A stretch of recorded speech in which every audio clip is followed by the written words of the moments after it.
Merci. La parole est à Madame Marion Maréchal Le Pen.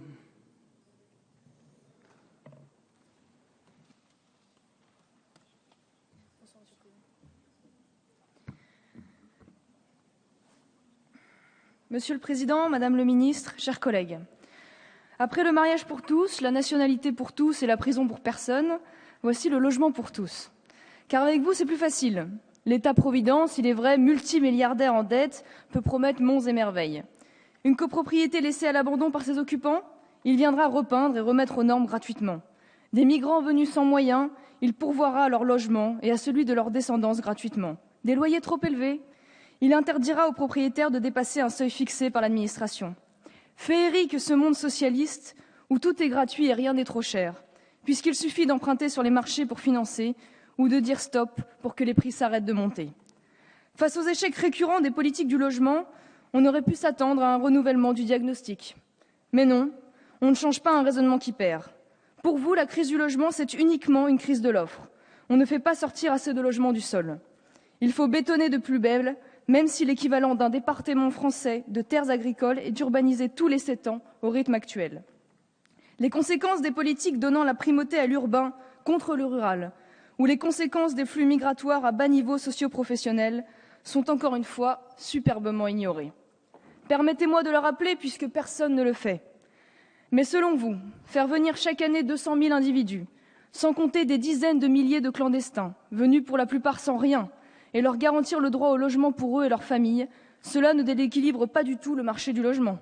Aucun effet d'éviction de la demande domestique. Rien, bien évidemment. Je sais que la structure de la demande de logements, notamment sociaux, a connu de profondes mutations. L'accroissement global de la population, les facteurs sociologiques, comme l'allongement de la durée de vie, l'émergence des familles monoparentales, l'entrée plus tardive dans la vie active ou le vieillissement du parc social, ont évidemment des conséquences lourdes. Mais ce sont des facteurs subis. L'immigration a été sciemment décidée par le gouvernant depuis 35 ans, et vous refusez toujours d'en voir les conséquences pourtant évidentes. Je regrette que même en période de crise, nous soyons toujours les seuls à défendre l'idée que la solidarité nationale doive bénéficier en priorité, je dis bien en priorité et non en exclusivité, aux Français. Sans compter que votre politique d'aménagement du territoire, conduite main la main avec l'UMP, a amené à la désertification des zones rurales et à l'hypertrophie des zones urbaines. Désindustrialisation, mort organisée de l'agriculture, départ des services publics en milieu rural, carence de la couverture médicale, tout concourt à déséquilibrer le marché du logement en créant des zones sous tension que sont les centres urbains et en créant des déserts ruraux, au mieux reconvertis en banlieues dortoirs. Si je suis résignée face à votre politique, c'est qu'elle va toujours dans le même sens. Malgré ces échecs, plus de réglementation, plus de textes souvent peu compréhensibles, plus de pouvoir à l'État et aux élus locaux, et une action qui traite toujours les conséquences et non les causes. C'est vrai de l'encadrement des loyers comme de la garantie universelle. Vous n'aimez rien tant que la chose publique.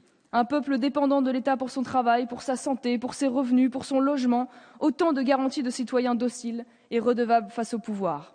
Décourager le logement privé et les bailleurs pour mieux imposer comme remède miracle le logement social, auquel les 2/3 des ménages sont éligibles, quel beau levier d'influence. Entre l'impôt sur le revenu, les charges, les taxes foncières et les contraintes normatives, la rentabilité d'un logement mis en location dépasse rarement l'inflation.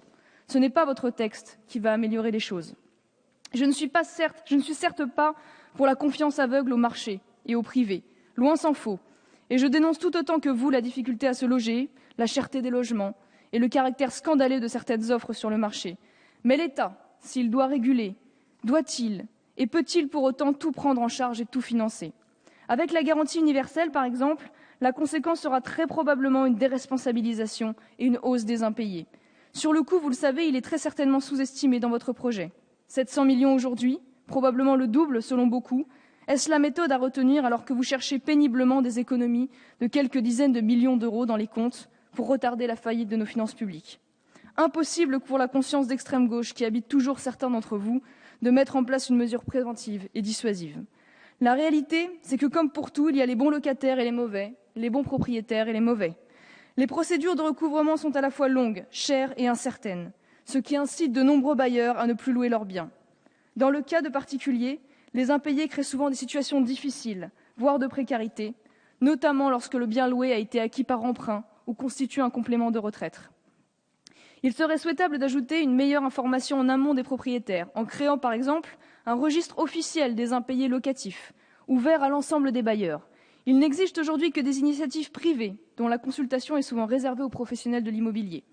Un registre national serait un outil mieux encadré, permettant de distinguer les personnes de mauvaise foi, coutumières de l'impayé, de celles qui connaissent des difficultés financières passagères.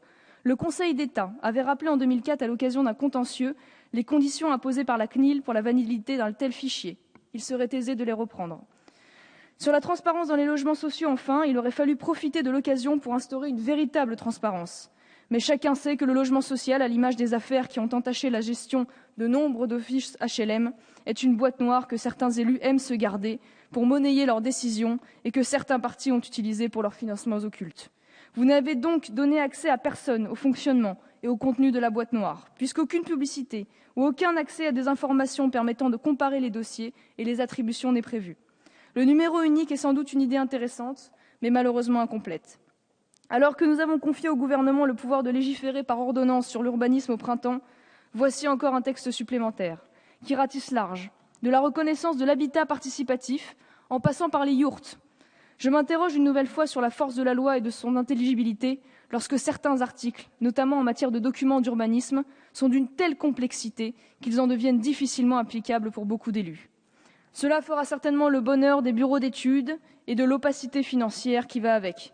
Mais finalement, c'est presque à se demander si ça n'est pas votre volonté.